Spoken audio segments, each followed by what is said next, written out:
여러분 안녕하십니까?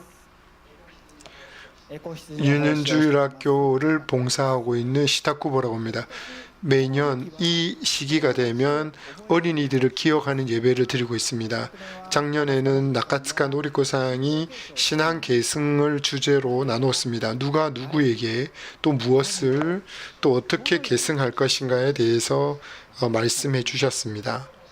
오늘도 그 신앙 계승에 대해서 말하면서 조금 더 깊이 있게 여러분들과 함께 생각해 보고 싶습니다. 잘 부탁드립니다. 여러분은 우리 스이타 성서 복음 교회에서 아이들을 위해 어느 정도 알고 계십니까?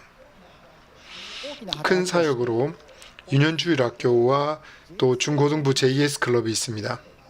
예를 들어서 지금 얼마만큼의 아이들이 매주 고이츠지 유년주일학교 예배에 참석하고 있는지 여러분 혹시 알고 계십니까? 유년주일학교 출석 기록을 조금 거슬러 올라가 보기를 바랍니다. 사진을 찾았습니다. 2005년도 고이츠지 유년주일학교 크리스마스 행사 모습은 이런 느낌의 모습이었습니다. 여기 잘 보면 지수 명수도 있습니다. たくさん楽しそうな子供たちがいます。 그 다음에 20년 후 작년 2025년 크리스마스 회를 보겠습니다. 이렇습니다. 20년 사이에 이렇게 바뀌었습니다.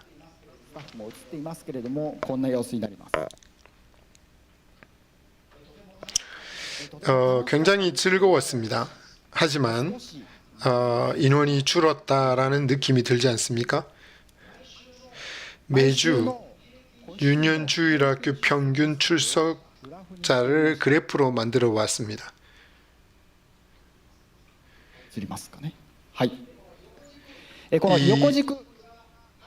옆 오른쪽으로 가면 연도고 높이가 매주 평균 출석자 수를 나타내고 있습니다. 이 오른쪽 2025년 평균 출석자 그 맨 왼쪽에는 그 47명이었고요. 또 2025년은 평균 출석자 수가 약 13명이 되고 있습니다. 이 20년 사이에 약 75% 인원이 감소했습니다. 이 그래프를 작성하고 있을 때 저의 딸이 이것을 보더니 아 이렇게 줄었어 라고 놀랐습니다. 여러분은 어떻게 느끼셨습니까? 저출산의 영향일 거라고 생각해서 이 그래프에 15세 미만 인구 추이를 겹쳐서 한번 봤습니다. 유치원생과 초등학생 연령대와 일치하지는 않지만 대략적인 경향을 파악할 수 있기 때문입니다. 이렇게 보입니다. 이 그 하늘 색깔이 15세 이하의 인원입니다. 이것도 이 그 20년간의 흐름을 그대로 그린 것입니다. 2025년 15세 미만의 사람도 꽤 많이 줄고 있습니다. 그 유년주일학교의 그 감소보다는 조금 낮다라는 느낌이 듭니다. 22%라고 하는 이 인구도 굉장히 큰 충격입니다만 근데 유년주일학교 학생은 75% 마이너스이니까 훨씬 더 적어졌음을 알 수가 있습니다. 단순하게 저출산 때문만이라고는 말할 수 없는 요인이 숨어 있다고 볼 수 있겠습니다. 지금 이 예배 장소에서 이 이상의 분석을 하지는 않겠습니다. 오늘은 신앙 계승이 주제입니다. 이 그래프를 통해서 지금 우리의 현 주소를 알게 되셨으리라 믿습니다. 이제 이 교회에 맡겨진 아이들과 진지하게 마주하는 것, 오늘 우리가 무엇을 해야 할지를 함께 생각해 보기를 원합니다. 함께 여러분들과 함께 생각해 볼 수 있으면 좋겠습니다. 오늘 성경 말씀은 예수님의 그 탕자 비유입니다. 유년주일학교에서 배운 분들은 적어도 이 내용을 한 3번 정도 이상은 듣지 않았을까 생각됩니다. 이 내용을 한 포인트를 가지고 한번 좀 살펴보려고 합니다. 어떤 아버지의 2사람의 아들이 있었습니다. 그 살아있는 동안에 재산을 달라고 했습니다.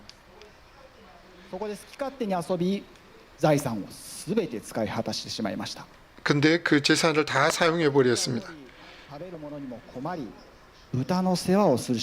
근데 얼마 그 재산을 가지고 다 갔는데 흉년이 들고 먹을 것이 없어서 공경에 처하게 되자 돼지를 치는 일을 하지만 배고픔으로 고통받습니다. 그제야 비로소 아버지께로 돌아가기로 결심합니다. 아들이 아니라 품꾼의 하나로 써달라고 할 생각으로 돌아갔는데 아버지는 멀리서 그를 발견하고 달려와서 기쁘게 맞이하여 성대한 잔치를 베풀어 줍니다. 한편 성실하게 일하던 맏아들의 소식을 듣고 화가 났지만 그 맏아들은 아버지는 잃었다가 얻은 아들이 돌아왔으니 즐거워하는 것이 마땅하다라고 말합니다. 우리는 이 비유에 나오는 2 아들처럼 하나님께 창조되어서 아버지 집에 거하는 자들이었습니다. 어떤 사람은 아버지 집에서 사는 것에 불만을 품고 그것을 떠났습니다. 또 어떤 사람은 아버지 집에 살면서도 아버지의 마음과는 멀리 떨어진 곳에 마음을 두고 있었습니다. 저는 이 비유를 읽을 때마다 이 2사람이 꼭 저 자신처럼 느껴집니다. 먼저 탕자가 등장하는데요. 아버지는 기세등등하게 떠나는 둘째 아들을 어떤 마음으로 배웅했을까요? 이 아버지가 어떻게 지냈는지는 성경에 기록되어 있지 않지만 재산을 탕진한 아들이 돌아왔을 때의 모습을 통해 몇 가지를 알 수가 있습니다. 누가복음 15장 18절부터 20절을 읽어보겠습니다. 신약 성경 일본어 성경 149페이지입니다.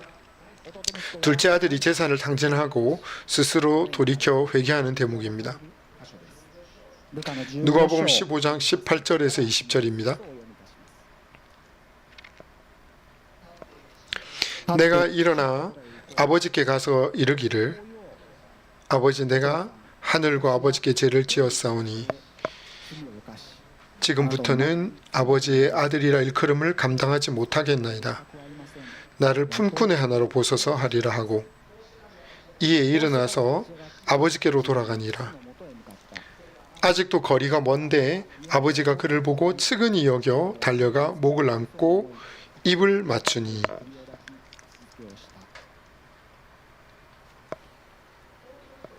탕자의 아버지는 자신이 할 수 있는 일을 했습니다.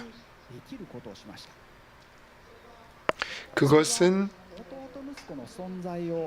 바로 둘째 아들의 존재를 계속 기억하는 것이었습니다. 자신이 아직 살아 있음에도 불구하고 재산을 달라 하고 또 그 집을 떠났던 그 아들은 포기했다고 하더라도 아무도 그 사람을 비난하지 못할 겁니다. 하지만 어디에 있는지도 모르는 그 아들을 아버지는 변함없이 사랑하고 또 기억하고 기다렸습니다.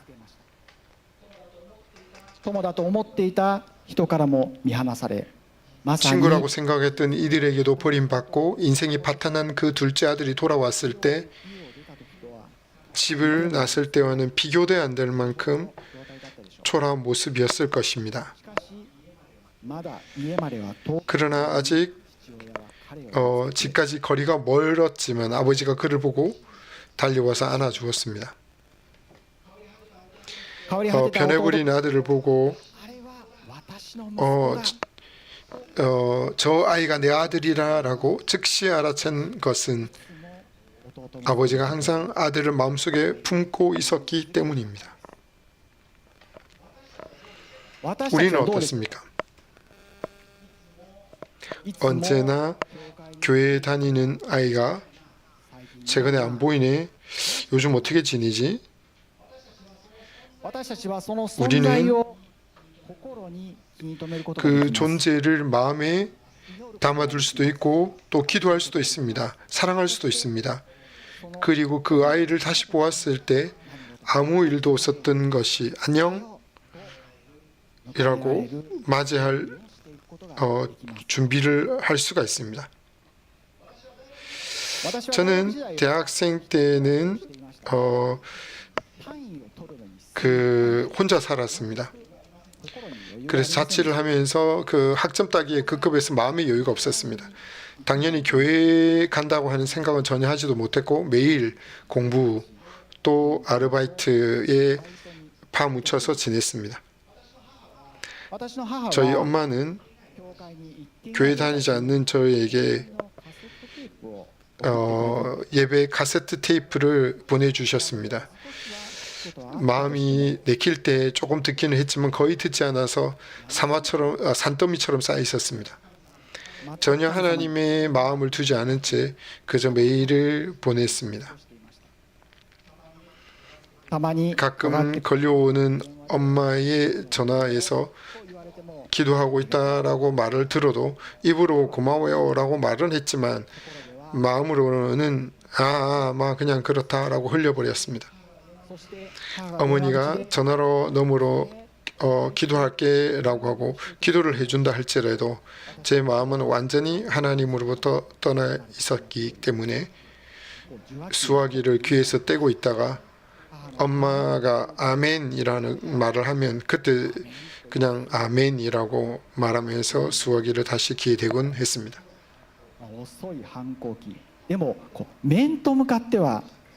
아주 늦은 사춘기였습니다. 그냥 엄마 바로 앞에서는 반항하지 않았지만 일요일 낮잠을 잘 시간은 있으면서도 스스로는 공부하느라 바쁘다. 교회 안 가도 하나님 믿고 있다라고 생각했습니다. 예배 테이프도 가끔씩 듣고 있다라고 생각했습니다. 사실은 전혀 듣지 않았습니다. 가끔씩 기도하면 되지 않나? 라고 합리화했습니다. 저는 결국 대학 시대에 이 둘째 아들과 같이 하나님과 아주 멀리 떨어져서 하나님을 정말 무시하면서 살았습니다. 그러나 우리 부모님은 내가 어떤 삶을 살든 관계없이 믿고 기도를 계속해 주셨습니다. 출석하고 나서 취업하고 나서 어떤 교회로 오기로 결심했고 이 스위타 성서 복음 교회로 오게 됐습니다. 그 배경에는 저를 끊임없이 기억하고 기도해 준 부모님이 계셨습니다. 믿음으로 기도해 주신 부모님께 감사드리며 저 자신도 그런 사람이 되고 싶습니다.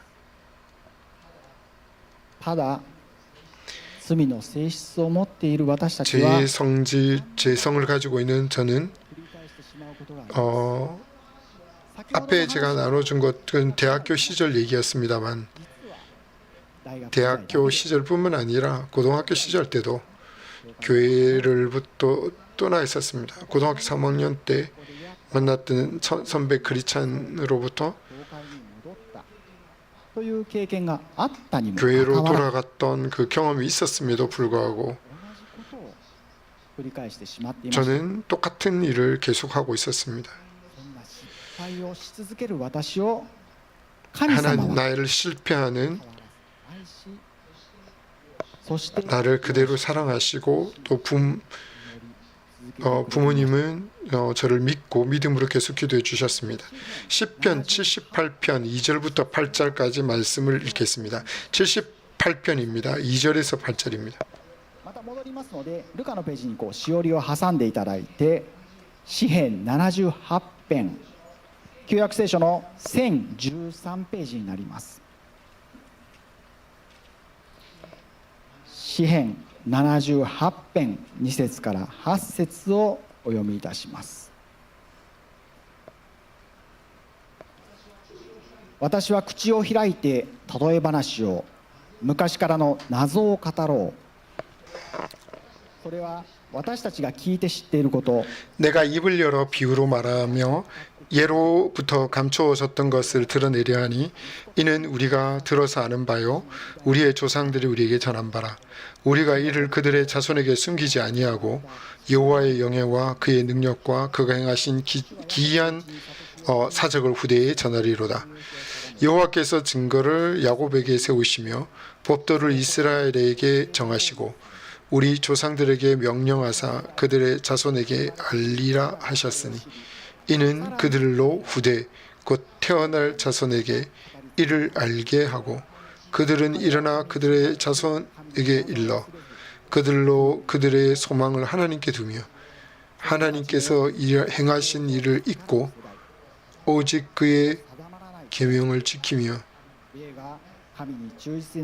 그들은 조상들 곧 완고하고 배역하여 그들의 마음이 정직하지 못하며 그 심령이 하나님께 충성하지 아니하는 세대와 같이 되지 아니하게 하려 하심이라. 神秘、私たちの理性では納得できない事柄であり、ありえないこと。 여기서 2절에는 예측부터 감춰졌던 것, 그러니까를 말하겠다고 말합니다. 여기서 수수께끼 감춰졌던 것은 불가사의한 것으로 신비로우며 우리의 이성으로 납득할 수 없는 일을 말합니다. 그것은 바로 하나님과 이스라엘 백성에 관한 것입니다. 8절에 나오듯이 하나님이 베푸신 놀라운 은혜를 잊고 반복해서 하나님을 배반하고 무시해온 이스라엘 백성임에도 불구하고 하나님은 그들을 포기한다거나 버리지 않으시고 인내와 긍휼로 대하셨던 것입니다. 이것이 바로 이 시편의 저자가 말하는 옛부터의 신비입니다. 이 내용의 뒤에 바로 나오는 57절에는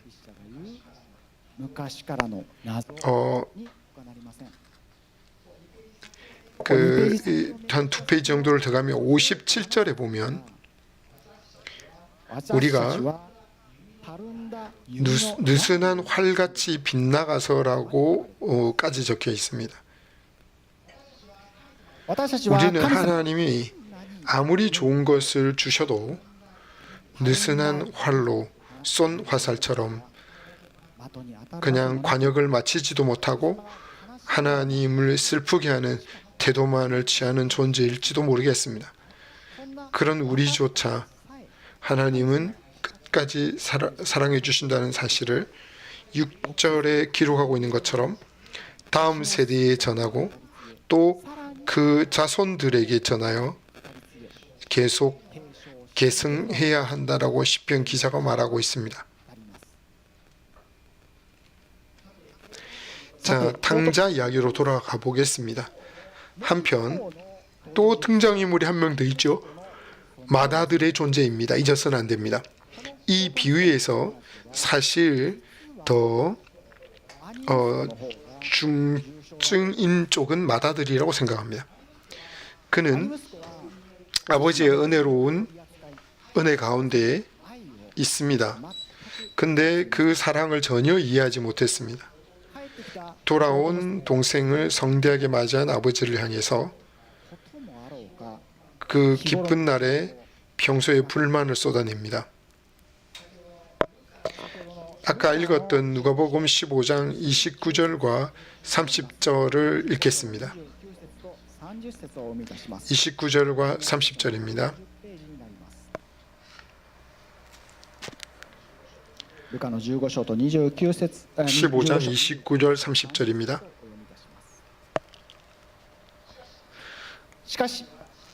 아버지께 대답하여 이르되 내가 여러 해 아버지를 섬겨 명을 어김이 없거늘 내게는 염소 새끼라도 주어 나와 내 벗으로 즐기게 하신 일이 없더니 아버지의 살림을 장녀가 들고 함께 삼켜버린 이 아들이 돌아오매 이를 위하여 살찐 송아지를 잡으셨나이다. 여기에도 숨겨진 또 한 사람의 당자가 보입니다. 아버지 곁에 있으면서도 그 곁에 있는 은혜를 깨닫지 못하고 있는 것입니다. 그런 아들에게 아버지는 다음과 같이 말씀합니다. 이어서 31절을 읽어보겠습니다. 父は彼に言った。 아버지가 이르되 예, 너는 항상 나와 함께 있으니 내 것이 다 너의 것이로되. 마다들은 염소 새끼 한 마리도 안 주는 인색한 아버지 밑에 있었다라고 오해하고 있습니다.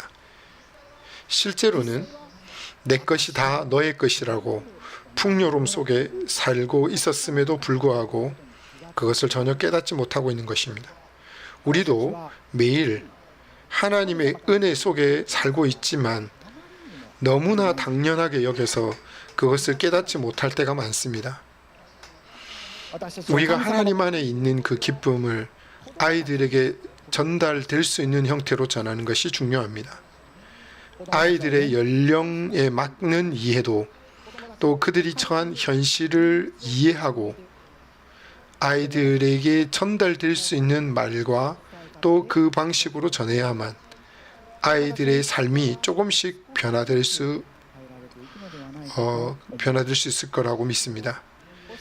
유년주일학교 사역에서는 연령별로 세 그룹으로 나누어서 사역을 하는 것은 그렇게 아이들에게 맞추기 위해 말씀을 전하기 때문입니다. 그리고 31절에 보면 아버지가 아들에게 아들아가 아니라 예, 내 아이야 라는 표현을 씁니다. 이 비유에서 아들을 가르치는 헬라어 단어로는 휘오스와 테크논이 사용되고 있습니다. 그런데 이 31절에는 부름에서 유일하게 테크논이 사용되고 있는데 이는 분명히 의도된 구분입니다. 휘오스는 신분이나 입장으로서의 아들을 말합니다. 테크논은 관계와 생명으로서의 자녀라는 뉘앙스를 가집니다. 이 테크논은 하나님의 가족으로 태어났다는 관계성을 나타내는 단어입니다. 하나님과의 친밀한 관계 속에서 사랑받는 존재로서의 자녀를 의미합니다. 다른 성경 구절의 예를 보면 여러분이 잘 아시는 것처럼 요한복음 1장 12절에 보면 여러분이 잘 아시죠? 그곳에는 영접하는 자, 곧 그 이름을 믿는 자들에게는 하나님의 자녀가 되는 권세를 주셨으니 라고 나옵니다. 이 구절에서 하나님의 자녀라는 단어에도 테크논의 사용됩니다. 그러니까 관계와 생명으로서의 자녀를 말합니다. 하나님은 우리가 어떤 태도를 보이더라도 너는 바로 나의 자녀다라고 하는 그 사랑의 말씀을 전해 주십니다. 이 마다들에게도 단순한 아들이라는 지금 직함이 아니라 사랑하는 가족으로서의 테크논이라는 그 말로 말을 거신 것입니다. 32절로 이어집니다. 32절 읽겠습니다. 이 내 동생은 죽었다가 살아나시니 내가 잃었다가 얻었기로 우리가 즐거워하고 기뻐하는 것이 마땅하다 하니라. 30절을 보면 마다들은 아버지에게 동생을 가리켜서 이렇게 표현했습니다. 재산을 다 삼켜버린 이 아들, 이렇게 표현했습니다. 바로 그런 아들이라고 불렀습니다. 당신의 아들이라고 말합니다. 자신과 거리를 두고 있는 표현입니다. 굉장히 마음이 뒤틀린 그런 느낌이 듭니다. 그런 그에게 아버지는 32절에 이렇게 말합니다. 너의 동생이라고 표현합니다. 바로 너의 동생이라고 말한 것입니다. 여러분은 어떠십니까? 교회에 있는 아이들을 보면서 누구누구 집의 아들, 누구누구 집의 딸이라고 여러분들 부르시겠죠?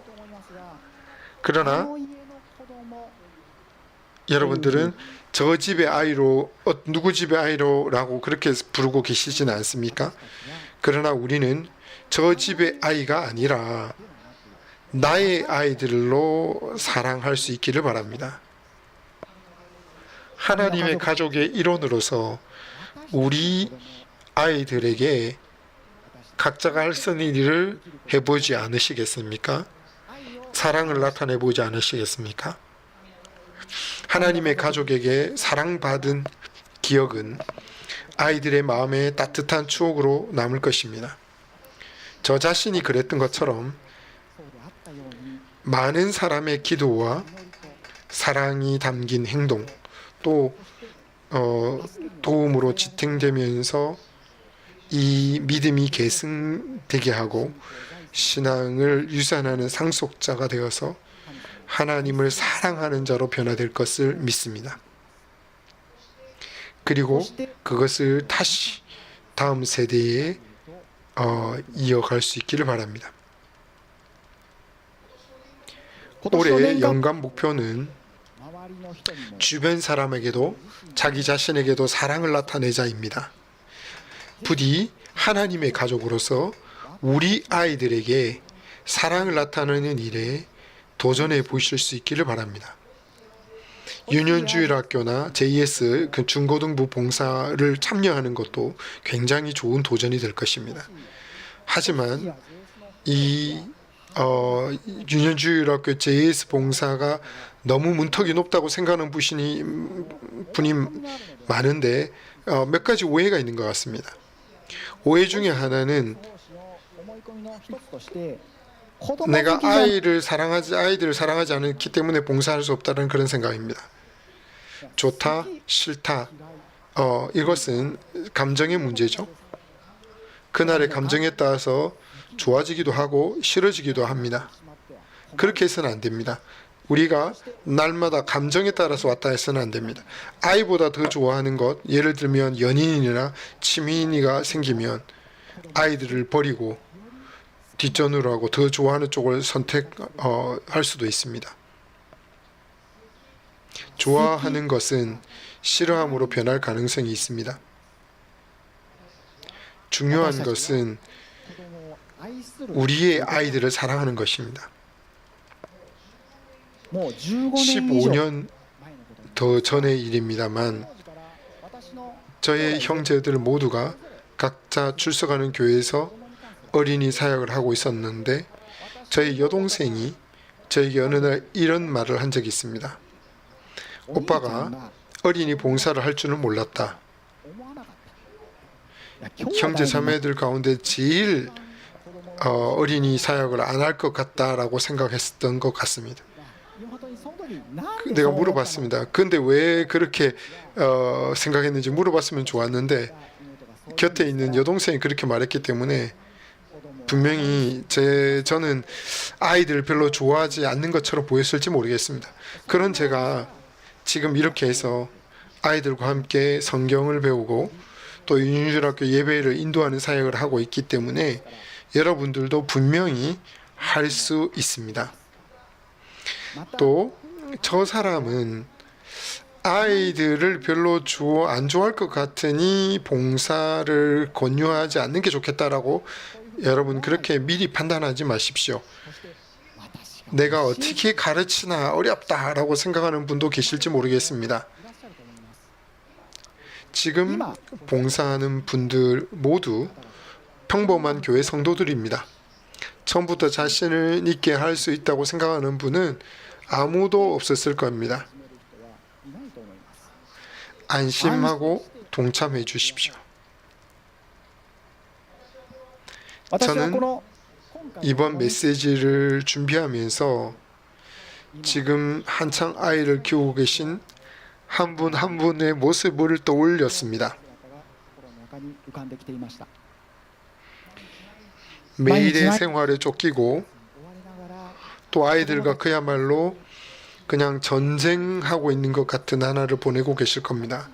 저 자신도 아이들과 지내면서 매일 어려움을 느낍니다.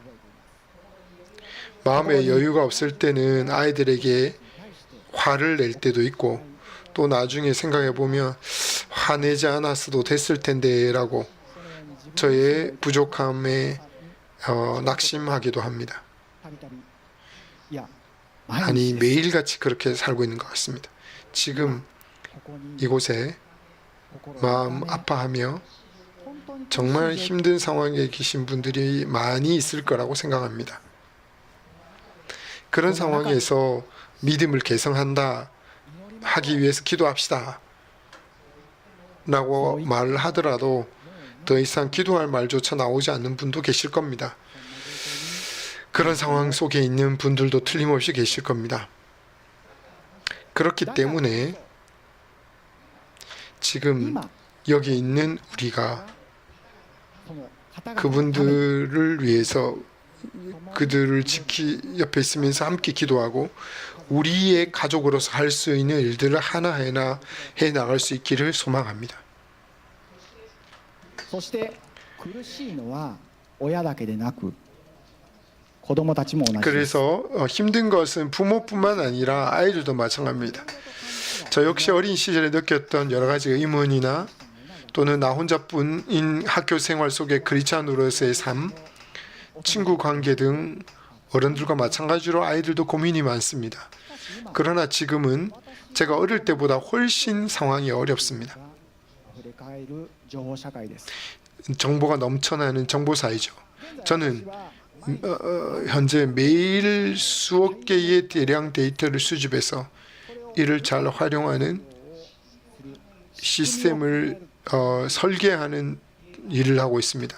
데이터를 쓰고 쉽게 만드는 구조, 쓰게끔 만드는 구조를 매일 열심히 고민합니다. 세상의 정보 발신도 이와 마찬가지입니다. 눈에 닿는 정보들은 각자가 좋아하는 정보들이 대부분입니다. 세상이 보여주고 싶어하는 정보들로만 채워지게 되어 있습니다. 그리고 개인이 가진 스마트폰이나 SNS를 통한 그 연결이 점점 어려움을 가중시킵니다. 저의 딸의 휴대폰에는 아침부터 밤잠 들 때까지 계속해서 SNS에 그 알람, 그 통지 소리가 끊이지 않습니다.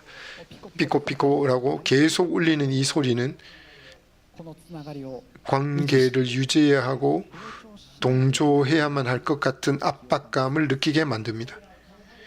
이런 그 폐쇄된 관계 속에서 정말 선별된 정보들은 더 농축되고 이것이 세상의 상식이고 보통의 세계다라고 こうなんだということが 이런 인식이 아이들 마음속에 자리 잡게 挙げられているように 됩니다. 안타깝게도 이 일본 사회에서 그 정보들 속에 진짜 하나님의 정보가 들어갈 틈은 없고 오히려 크리스찬 세계를 더욱 이질적으로 느끼게 만드는 요인이 되고 있습니다. 그렇다면 이 정보들을 차단하고 스마트폰을 뺏어버리면 해결될까요? それは 그것이 해결책이 되지는 않을 겁니다. 예수님은 神様は 세리집에 가서 함께 식사하고 대화를 하셨습니다. 話をしたり 그리고 제자들이 쫓아내려고 하는 아이들을 예수님은 부르셨습니다. 私 우리도 마찬가지로 예수님을 본받아서 아이들에게 다가가서 곁을 지키고 아이들을 위해서 시간을 따로 떼어놓고 조금이라도 아이들의 이야기에 귀를 기울이고 話に耳を傾け 그 마음을 들어주는 것만으로 충분하지 않을까요? そして子供たち自身が 그렇게 해서 아이들 자신이 하나님을 인격적으로 만나고 하나님을 더 알아가고 그분과의 교제 가운데 머물 수 있도록 サポートしていくことが 도와줄 수 있기를 바랍니다. 하나님은 결코 우리를 떠나지 않습니다. 하나님의 가족으로서 우리 아이들을 계속 사랑합니다. 자, 그러면 기도하겠습니다.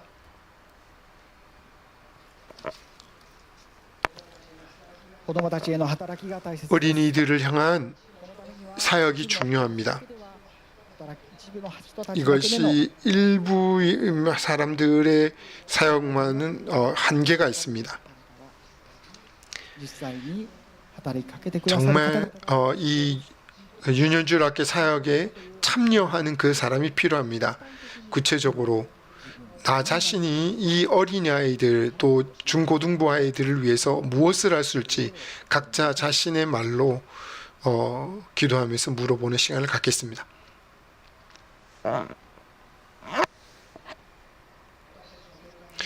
우리 교회에 주어져 있는 윤현주학교 학생들 또 가족들이라고 생각합시다. 이 유초등부 또 어린이들이 가치관을 지키고 정말 진리인 말씀을 들을 수 있도록 기도해 주십시오.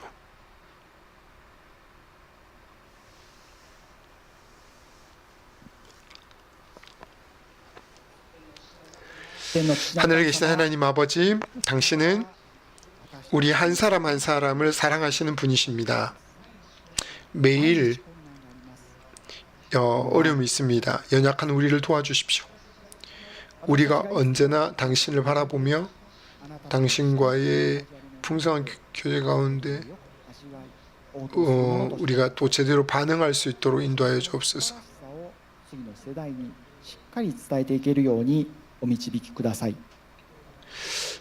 우리를 인도해 주시고 또 계속해서 부디 교회를 축복하시고 젊은이들이 풍성하게 자라게 해 주옵소서. 주 예수 그리스도의 이름으로 기도했습니다. 아멘.